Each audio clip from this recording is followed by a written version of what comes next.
Welcome to the Online Marketing for Doctors podcast, the place to grow and scale profitable practices with your show hosts, Huyen Truong and Steve Tate.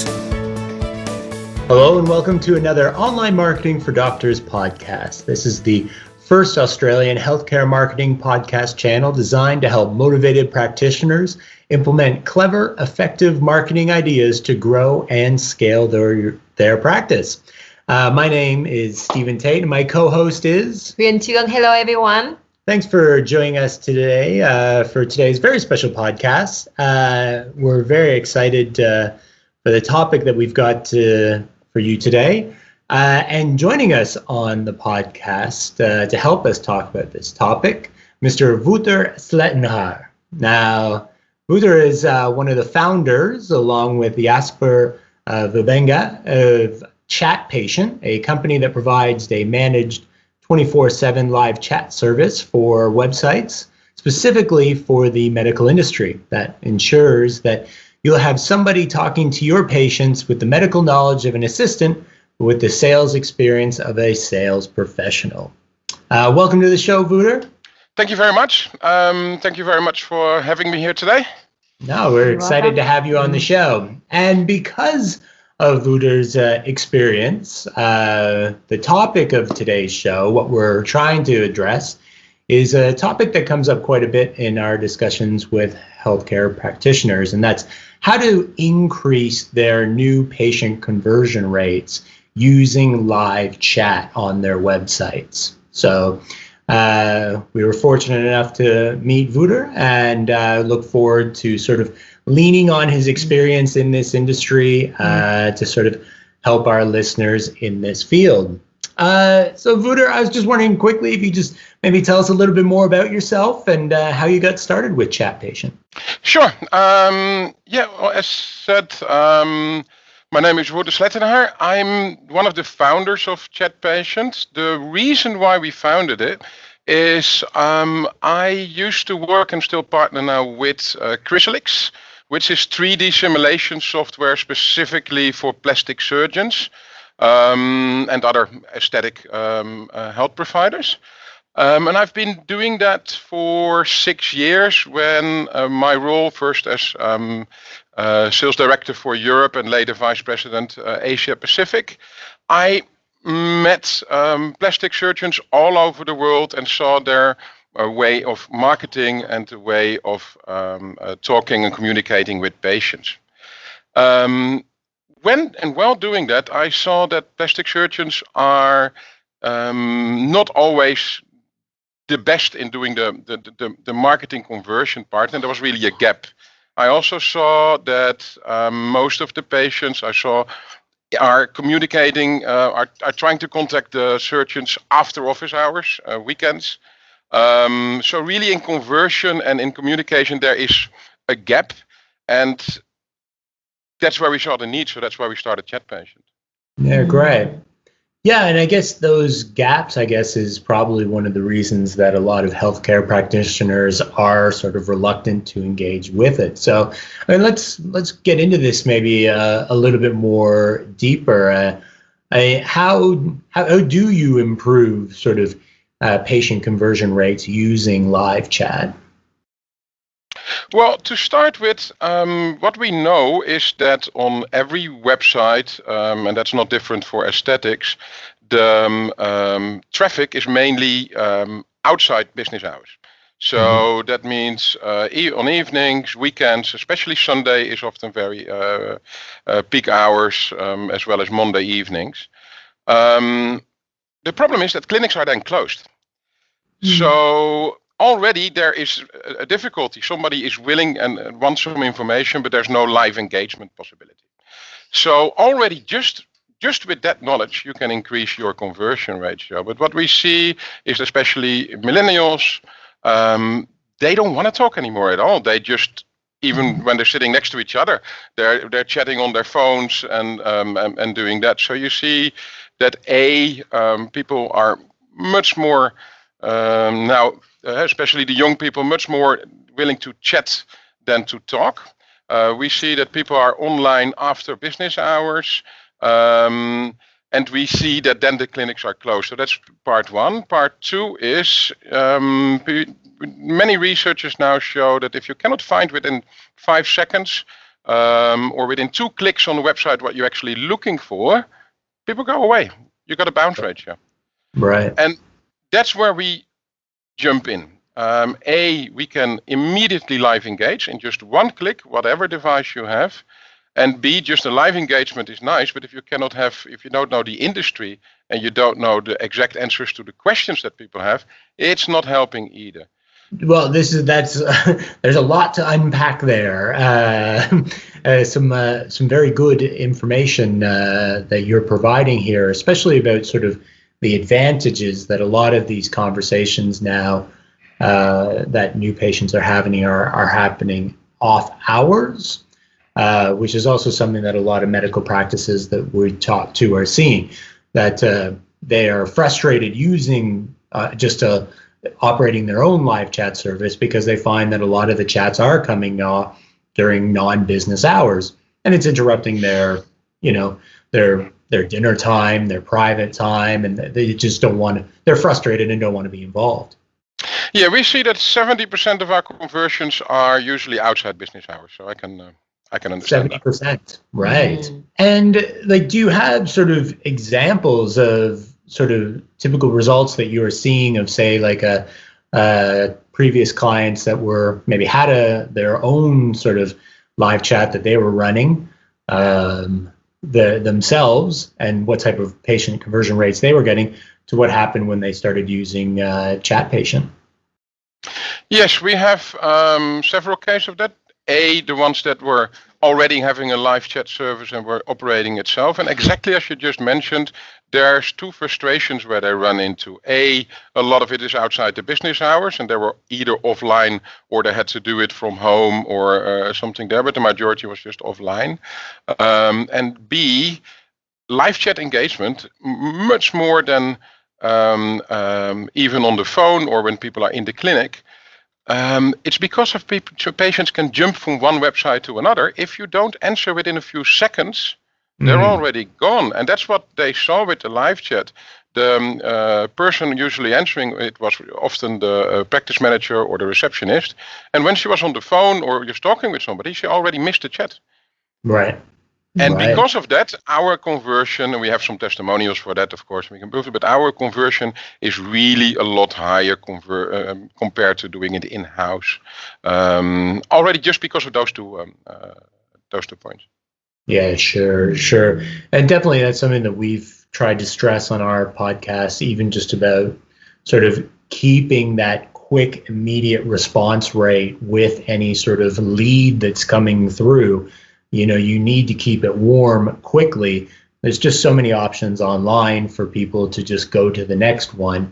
And if the next one is providing a quicker responsive service, they're more likely to continue engaging with that one. So ChatPatient sounds like a great sort of opportunity to have that sort of immediate response rate and be that practice that's able to engage quickly. Yes, no, exactly. And that's what we do. But important there is not only the live engagements, that's one part and very important. Fast response 24/7. Our agents are always responding the first reaction within 6 seconds. That's important. But that only works if you can actually give the correct answers as well and know and understand the practice. And more important, know also that it's when we're talking for plastic surgeons, that we're talking about patients, that it's confidential, so all those things as well. It's the combination of answering quickly, but also gain the trust and have the same quality as the clinic would have themselves. So obviously you have extensive sort of training for your staff. You mentioned this already, that you make sure that they're up to date with their understanding of the medical sort of advice that they'd be talking about through the live chat. But live chat goes even a little bit further than that. I mean, in a lot of ways, you're the sort of the extension of the practice's brand. You're acting as the facial front of the company at this point. That's a pretty big responsibility. how do you feel about taking on that role, I guess? Yeah, well, I feel pretty good about it, but that's because we have our procedures in order. Sure. What is, and you're totally right. We are the first contact, often the first engagement between the clinic and the potential patient. So that means we have to take that very, very seriously. Also, the live chat button that we install on the website of our clients, it has fully the look and feel from that clinic, their logo and so further. So the patient does not see it and often doesn't think anything else than that they are talking with the clinic directly themselves. And that's good because that's what we want also, but that's also a big responsibility. So as you mentioned, our agents are really trained on aesthetic procedures. They know what is the difference between procedure A and B. They know what's the downtime for breast augmentation. So things like that in general. They're all in-house. We all monitor them. We have always continuously also campaign manager monitoring all the chats for improvement. So actually, I have a follow-up question, if you don't mind. So based on your experience managing lots of different live chats for different practices, when dealing with prospects' questions, what are the critical questions they usually ask, and how you deal with all these questions to manage, convert them to prospective patients?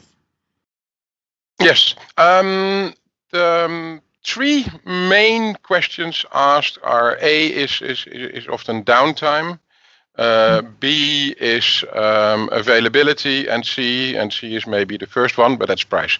Those are the three first things that are asked, and then it can be anything and rescheduling, but yeah, that's the top three. So do they care a lot about other factors such as the surgeon experience and the work example, the previous work example? So what are the main criteria they're looking at when choosing like a doctor or surgeon for that procedure? Yeah, so it's after the pricing, then as soon as we get in an engagement, that's really the second one. So what's the quality of the surgeon? Why should I go this one? What is the risk of the procedure? And that's also what our agents are trained on. So when we go into a pricing discussion, we don't say, okay, this is the price, thank you, now go to the next website. But we tell them, well, pricing is only one aspect, that you already have a consultation, and we explain them how to pick a surgeon and why this specific one, and so further. So what we do is really, because we get in a real life engagement and not only directly asking for name and numbers, we try to get in a real conversation where we can see what is actually the question that the patient have, at what stage is the patient, where we can explain them more about the quality and guarantees and experience of the surgeon. And then with the sole goal, I mean, our main goal is to book a qualified patient consultation. Sure. Yeah, so you speak about qualifying, prospective patients. So do you have a certain criteria to help qualify these prospects for practices? Yes, but it depends also on the clinic that we are answering for, because every clinic has their own goals and way of working. Some clinics that we have are very price orientated, some are the opposite, some pre-qualifications. But I said on purpose the word qualified patient leads. Our goal is not to bring our clients a lot of names and numbers from somebody that might maybe in the future or at any point interested, but really to qualify them for, okay, this is a patient that knows the procedure, they know the practice. We have informed them about the price of the consultation. So we have already answered the first line questions. We also explained to the patient why this clinic could be a good match. And then we book the consultation. What we see on average, but it depends on how fast clinics follow up and how fast they followed up before. But on average, we see an increase of double or triple the online conversion ratio from patients' bookings. So I have one final follow-up question from my end. So lots of practices nowadays offer free consultation, and some practices actually offer, like fee-based consultation. And is the fee-based an obstacle in terms of converting patient to consultation booking, prospect to consultation booking? Do you have any experience handling fee-based consultation where doctor specifically asks for consultation fee? When it comes to initial consultation. Yes, we see three groups. We see free consultation, we see relatively low fee or deposit fee, and we see a higher consultation fee. The free consultations, we generate more leads for sure, but the no-show ratio is also higher. There's no show, so there's a booking, patient doesn't come, there's less of a commitment, if you like, from the patient. Then the highest fees, and the more we have to qualify them. We have even for some clients where we already get their credit card details securely. If they don't show that there will be a charge there, and we inform them about that as well. There we see that the non-show ratio is way less, but also the conversion is less. Not everybody is willing to give that at that point.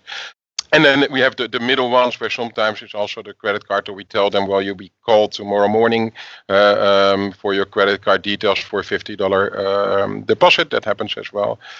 There we see that also the no-show is lower, and the conversion is still high from qualified so leads. You mentioned you ask for like a small deposit of $50 to get. We see that, as an example. Yeah. Again, we just follow the instructions from the clients. Yeah. But we see that in Australia that's a relatively common practice. The service that you provide is obviously been successful, and some of the success criteria, obviously, that we've talked about is that it's appealing to certain people, and it's timely engagement, but also the quality of your conversation and your sales technique of converting someone into a new patient is, I imagine, a part of that success criteria. Are you able to kind of elaborate a little bit more maybe on sort of how you've been successful in generating an increase in new patient conversion rates? Well, one of the things that we're continuously working on and improving is the trainings of our agents, where my co-founder and partner Jasper is really responsible on that part, where he daily has trainings with agents. Retraining about procedures. We go to all the transcripts of all the chats that we have. Where can we go better? How can we get the procedure better? We try to be very transparent. So if a clinic asks us, can we have all the transcripts, then we send it to them. And we actually encourage our clients as well, also with the answers that we have. So we have the database where, as I said, smartly our agents can find the answers, which they can edit during that. We're also open with that with our clients, so they can say, oh, well, maybe about this procedure, can give a little bit more in that direction or in this direction. So what really makes us unique is that because our background as well, we understand aesthetics, and we really try to go answering at the same level as that the clinic would do it themselves. And that's why we also say if somebody from another field like real estate or a lawyer wants our service, we refuse it. We don't do it. Because it will also mix up our agents. We try with smart routing to have the same agent answering the questions from the same clinic as much as possible. Because that way, when you get the same clinic 10, 15, 20 times per day, then you know already the answer. Sure. And you're becoming more like in-house staff. So it always takes as well when a client says, well, I will test it immediately. We'll say, test it after 1 or 2 weeks. Because same as if you hire a new receptionist, the first weeks goes a little bit slower. They have to get used to the new client. We monitor it a little bit more, and then it goes faster and faster because they get the same leads from the same clinics. And that's where we really focused on. And we try to continuously improve that. And that's, I think, where the success rate is. Okay, great. And would you have any advice for any practice that is out there that's maybe still on the fence about maybe using a live chat feature on their website? Well, as the English say, the proof of the pudding is in the eating. Sure. Try it. We offer like a 2-month trial, which is not a free trial because we have the onboarding and the whole process. But that's how most of our clients start. And then before you try, really look how much time did you spend on answering emails after office hours? How many of those patients actually came into the practice for a consultation? And then compare that with the 2 months after. And you can, are the patients happy? Are you happy with that? And do you get really a return of investment? Great. Okay. Now we just had one final question. After we sort of have our chat here, we always like throwing in one sort of medical marketing technique. It's something that we've been talking a lot about recently in our podcast about a prospective patient's desire for pricing information. That sort of question, how much does it cost? And establishing value before sort of providing a cost information. I was just sort of wondering, what's your team's philosophy in handling those types of how much does it cost inquiries where they start asking for the price of something pretty quickly? Yeah. Yes. Well, first of all, it depends on the client what they want us to do, because we have some clinics that are very price orientated and they publish their price bigly on their websites. But in general, what we teach our agents is get the answer behind the question. So if there's chats popping up and often it's like, how much is the best augmentation? The wrong answer is 6,000 or whatever the price is, or 12 or 15. The right answer is ask them, well, I'm more than happy to help you with that, but before I can answer it, can I have some more information that you already had the consultation? Can you tell me a little bit more about yourself? And then our agent will get in a conversation where they explain, well, price is one aspect, but you have to know which searches and why to do. The real pricing you can only get after a face-to-face consultation, because we have to see which procedure is really good for you, medical, and also to get the results that you're actually aiming for. If a clinic uses 3D, then you can also see a little bit what the different options are, and so further. So it depends on the agreement we have with the clinic, and also the information that we have about their consultation process. But we tell the patient the consultation is the most important part of choosing your clinic, not the price. And we tell them also why that part is so important. And then in the end, after checking those boxes, we often give them, depending on the instructions, but we give them an indication, because a lot of patients, well, okay, I'm willing to, but I need to know if it's within my budget. And we say, well, the price for, let's go back to the breast augmentation, is between $12,000 and $14,000, depending on the type of implants that you choose, depending on the procedure, all of that, but really have a consultation so you can see if you're also medically fit for it, if the procedure that you think you should have is also the best, and also really make sure that we're talking about surgery here, that you really have picked the correct surgeon with the correct experience for this procedure. Great. Well, there's a good great answer. A lot of good information there for our listeners to digest and consider, because it's something obviously that a lot of healthcare practitioners are dealing with daily, this idea of people just calling in or going through chat windows looking for this pricing information very quickly. So it's interesting to see how other professionals are handling it. For our listeners, if you're looking to sort of get a little bit more information on how to deal with that how much does it cost question, we've compiled some scripts that we've put together of sort of ways that you can answer that question, similar in lines to what Wouter was just saying about establishing value and really trying to open up the patient to sort of understand a little bit more. So those scripts are available on our website for downloading. We'll leave a link to it in the show notes for you, our listeners, to go to afterwards. So you can get access to those scripts and start exploring that topic a little bit more about how to answer the how much does it cost question. And that's the end of our show. And first off, I'd like to thank Wouter for joining us on this show. It's been very informative and insightful. So thank you very much. Thank you very much for having me. Pleasure was all mine. Good luck with ChatPatient. We wish you nothing but the best of success. I would like to see you in some of the conferences like that we talk about, and hope to see you in person sometime soon. Exactly. Now, if you had any feedback, our listeners here, if you had any feedback for us on this show, maybe ideas around live chat, feel free to drop some comments into the comment section below. If there's anyone who's listening here who'd like to be a guest on their show, that would be great too.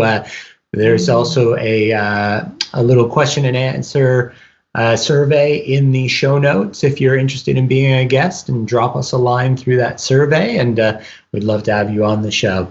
But then, unfortunately, that's the end of another Online Marketing for Doctors podcast. Thank you very much for joining us. We look forward to seeing you at the next show. Thank you for listening to the Online Marketing for Doctors podcast with Huyen Truong and Steve Tate. Be sure to check out the archive section on our website for previous episodes at onlinemarketingfordoctors.com/podcast. And subscribe to the show so we can catch you at the next episode.